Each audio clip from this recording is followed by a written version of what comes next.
go to art school, and I was up in San Francisco at a kind of performance art exhibit situation. I don't know if you've been to many of those in the city, but we had a whole map, and we wandered around all day in San Francisco from place to place, and most of them were in warehouses, and they were dimly lit, and you would go in and there would be these people sort of standing around, moving really slowly, doing things under lights I didn't really understand, but it was all very deep. And so I done that all day, and I'm pretty much a homebody. I don't get out much. I don't go to the city very much, and so I got lost in San Francisco, and I couldn't find my car.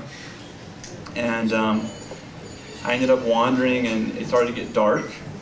And I still couldn't find my car, and I ended up in Chinatown, and I was wandering down a little side street, and from up ahead I saw this window, and there was this amazing glow coming from this window, and it was such a beautiful, warm, kind of cool light, and I was just drawn to it. And I went up to the shop, and it's a really dingy window that you couldn't really see through very well.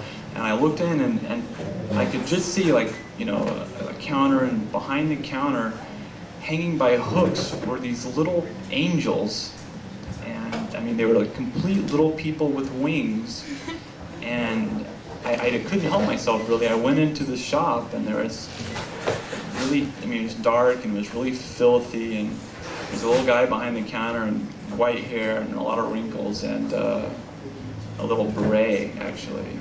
And he was giving me that classic shop owner look, you know, are you going to buy, or are you just going to wander around taking up my time? But sure enough, there were really angels behind the counter, and they had kind of translucent skin, you know, and you could see all their veins and stuff. And there was a couple of boys and one girl, but they were just emitting this amazingly warm, comforting glow. I just found it so nice just to kind of stand in their presence. And while I was standing there, I was sort of dumbfounded, because I mean, this doesn't happen to me every day.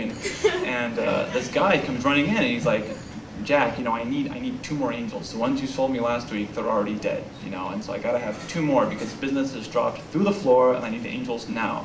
So the guy behind the counter is like, well, I don't know, you know, a couple of angels, I don't know, 50 cents. And so they started bartering back and forth, and I'm thinking, 50 cents for an angel? I mean, I could buy like 50 right now, you know, just what I got in my pocket. And so they haggle, and finally they settle on, I don't know, like 33 cents an angel or something. And the guy gets out a big brown burlap bag and a big hook, and he hooks them down and shoves them in the burlap bag. And then he leaves, and then I'm left with just the one angel and the shopkeeper, and I'm starting to feel a little uncomfortable. So I end up actually leaving the store and following the guy who'd come in, and I stopped him. I said, what are you going to do with those angels? And he says, oh, well, you know, I run a brothel up the street, and when I hang them in the window, and the light comes out, and people are just drawn in, and once they're inside, I can normally, you know, sell them something at least, right? And I was like, God, that's kind of sick. I mean, they're angels. I mean, do they turn tricks? And the guy's like, no, are you nuts? They're angels. They don't turn tricks, you know, and they just bring the customers in, but they don't last very long. They last about a week. I've never had figured out what to feed them. You let them out of the bag, and they frown like moths, and then before long, they're dead. There's like this little husk on the floor, and they turn to dust, and you have to sweep them up and go buy more. And I said to the guy, I can't believe God would allow this to happen. And he looks at me, and he says, well, who do you think owns the store?